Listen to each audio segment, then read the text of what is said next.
abonnez-vous dans notre chaîne. Mesdames et messieurs, très chers téléspectateurs, bienvenue aux actualités de l'Assemblée nationale présentées par la vôtre, Julia Bisseling. Je remercie d'abord derrière la caméra et non de Boutela qui entre de chapeauter cette émission qui parle des actualités de la Chambre basse du Parlement. Contrôle parlementaire. Le VPM de l'Intérieur, Jacquemaine Chabani, a répondu à une question avec débat sur les arrestations arbitraires, tracasseries policières, ainsi que le policier fictif. Suivez. Continuité du contrôle parlementaire à l'Assemblée nationale. Le jeudi 22 mai 2025, c'était au tour du vice-premier ministre, ministre de l'Intérieur, Sécurité, Décentralisation Affaires coutumières, d'être auditionné par la plénière de la Chambre basse du Parlement en réponse à la question orale avec débat lui adressée au sujet des arrestations arbitraires, des tracasseries policières et de la présence des éléments de la police non identifiés ou enregistrés et non pris en charge par l'État congolais. Parti d'un constat fait lors de ses vacances parlementaires, le député national Eyangamboyo Venance, qui s'inquiète de la dégradation de la sécurité à Kinshasa, interroge le VPM de l'Intérieur, maître Jacquemain Chabani Luko Bangou, sur cette situation préoccupante, occasionnée parfois par les bavures des éléments de la police. Contexte de guerre imposé, où la survie de notre peuple est déjà menacée par le force extérieur, il est inconcevable que les pratiques ignobles telles que les arrestations arbitraires, les tracasseries policières, et la présence des agents fictifs au sein de notre police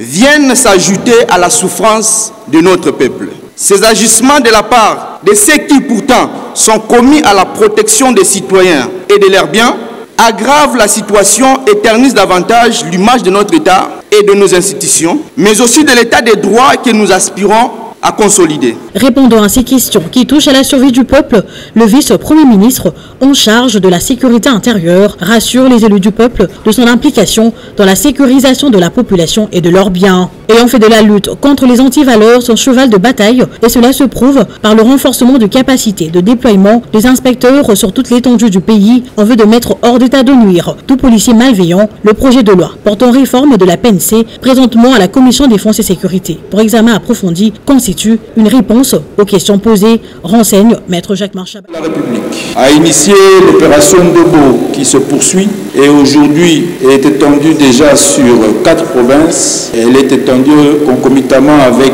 les programmes de lutte contre la criminalité des commissariats de ces différentes provinces. Contre toute attente, cette opération est en train de traquer aussi certains policiers recalcitrants et indisciplinés. En attendant l'adoption par l'Assemblée nationale de la loi de programmation de la mise en œuvre de la réforme de la police nationale congolaise pour la période 2025-2029, le contrôle à l'improviste s'effectue pour mettre la main sur tous les éléments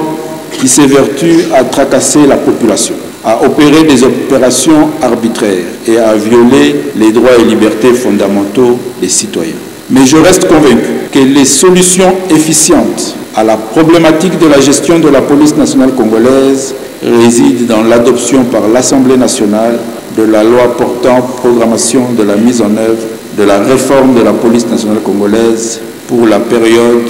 allant de 2025 à 2029. Pour l'étape des questions dirigées par le premier vice-président de l'Assemblée nationale, Jean-Claude Chilumbaï, c'est plus d'une quarantaine de députés nationaux qui se sont étalés sur l'installation des animateurs de certaines nouvelles villes, cas de Chabunda, de la délivrance de cartes de résidence aux étrangers, de l'intégration de militaires et policiers dans le régime contributif de la SENSAP à hauteur de 3% alors que leur rémunération est exonérée d'impôts, de l'insécurité grandissante à Lubumbashi et Boma, du conflit de chefs coutumiers dans les provinces, de phénomènes Kuluna à Kinshasa et Mobondo sud-ouest du pays et de braquage. Sur le VPM de l'intérieur, y a-t-il un projet ou des projets de construction des camps pour loger décemment nos policiers qui se retrouvent locataires dans nos différentes cités? Avenue nyonso o ezali na lemba o etali bypass po tozali en face ya camp Kabila tozana kinyate atamuke.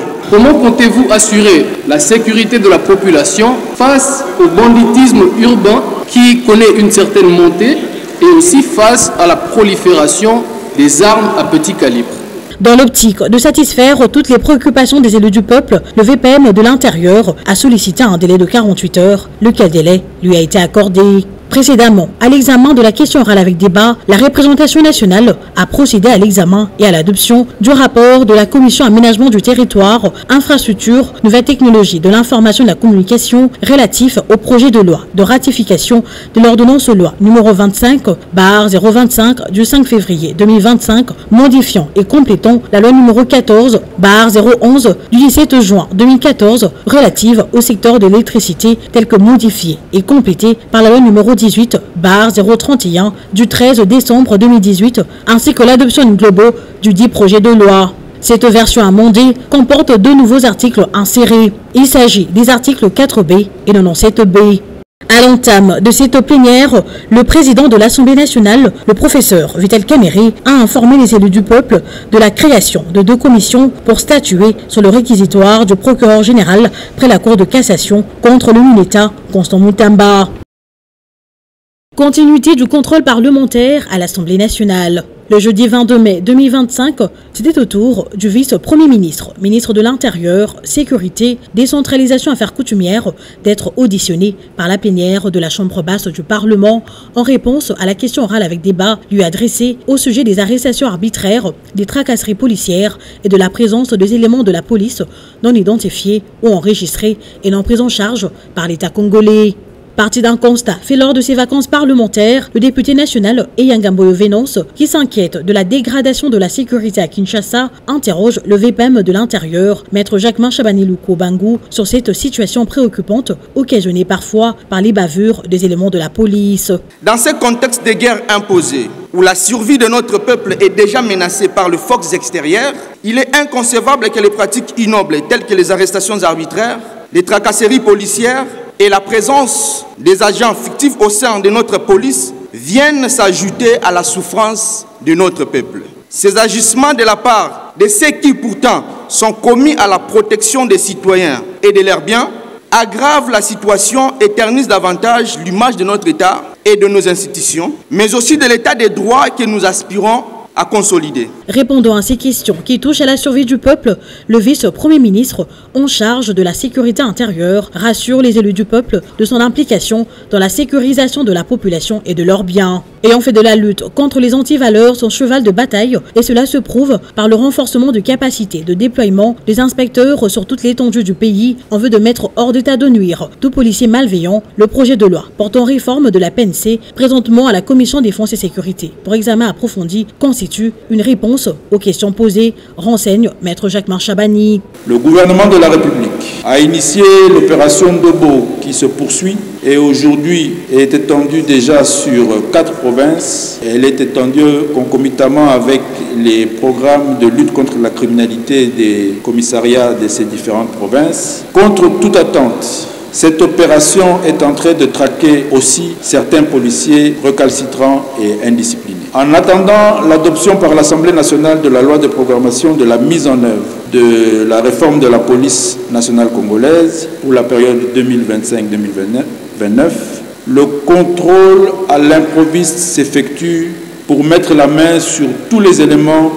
qui s'évertuent à tracasser la population, à opérer des opérations arbitraires et à violer les droits et libertés fondamentaux des citoyens. Mais je reste convaincu que les solutions efficientes à la problématique de la gestion de la police nationale congolaise résident dans l'adoption par l'Assemblée nationale de la loi portant programmation de la mise en œuvre de la réforme de la police nationale congolaise pour la période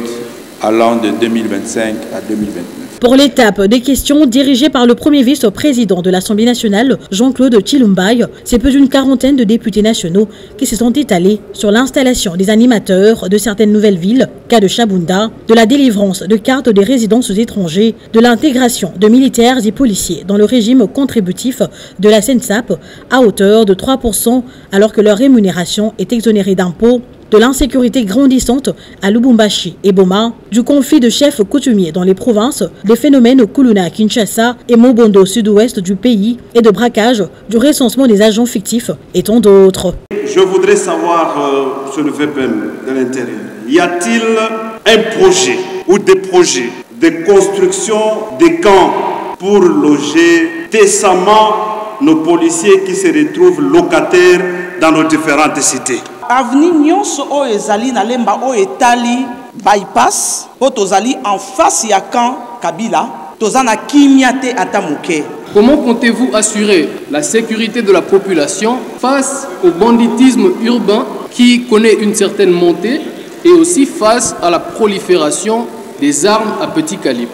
Dans l'optique de satisfaire toutes les préoccupations des élus du peuple, le VPM de l'Intérieur a sollicité un délai de 48 heures, lequel délai lui a été accordé. Précédemment, à l'examen de la question orale avec débat, la représentation nationale a procédé à l'examen et à l'adoption du rapport de la Commission aménagement du territoire, infrastructure, nouvelles technologies de l'information et de la communication relatif au projet de loi de ratification de l'ordonnance loi numéro 25/025 du 5 février 2025, modifiant et complétant la loi numéro 14/011 du 17 juin 2014 relative au secteur de l'électricité telle que modifiée et complétée par la loi numéro 18/031 du 13 décembre 2018 ainsi que l'adoption in globo du dit projet de loi. Cette version amendée comporte 2 nouveaux articles insérés. Il s'agit des articles 4B et 97B. À l'entame de cette plénière, le président de l'Assemblée nationale, le professeur Vital Kamerhe, a informé les élus du peuple de la création de 2 commissions pour statuer sur le réquisitoire du procureur général près la Cour de cassation contre le Mineta Constant Moutamba. Toujours à l'Assemblée nationale, ONU Femmes plaide pour un accompagnement des élus nationaux dans la promotion du genre en République démocratique du Congo. Le président de l'Assemblée nationale, le professeur Vital Kamerhe, a échangé le jeudi 22 mai avec une délégation de ONU Femmes, section RDC, autour de plusieurs matières liées au genre. Le président de l'Assemblée nationale, Vital Kamerhe, accompagné de la rapporteure adjointe Dominique Munongo Inamizi, a échangé le jeudi 22 mai 2025 avec une délégation des ONU Femmes, section RDC, autour de plusieurs matières liées au genre. Il s'agit d'une rencontre pour affermir davantage le partenariat entre ONU Femmes et l'Assemblée nationale congolaise. C'était une occasion pour la représentante adjointe de l'ONU Femmes, Catherine Ondimba, de faire un plaidoyer pour l'accélération de l'implantation au niveau national de plusieurs engagements pris par la République démocratique du Congo au niveau international, notamment en rapport avec les genres. L'attente que nous avons, c'est déjà l'implication personnelle du président de l'Assemblée nationale en tant qu'homme engagé pour la promotion des questions de l'égalité des sexes, mais aussi de l'autonomisation de la femme. Il y a aussi son implication personnelle pour que l'initiative comme celle des forums que nous organisons avec les femmes parlementaires puisse être pérennisée. Mais tout ce qu'il y a aussi en termes de partage d'expérience avec d'autres acteurs et consolidation des connaissances sur les questions parlementaires, la budgétisation sensible au genre, mais aussi la prise en compte du genre dans différentes réformes qui pourraient être réalisées au niveau législatif. Elle a insisté sur la nécessité de positionner la question du genre dans les discussions budgétaires prévues en septembre prochain afin de doter la République démocratique du Congo d'un budget qui répondra aux besoins des hommes et des femmes sans aucune discrimination. Le président de l'Assemblée nationale, en grand défenseur du genre et de l'autonomie féminine, a salué les efforts que fait ONU Femmes pour l'optimisation de la situation de la femme congolaise. Il a réitéré l'engagement de l'Assemblée nationale à accompagner cette démarche à tous les niveaux.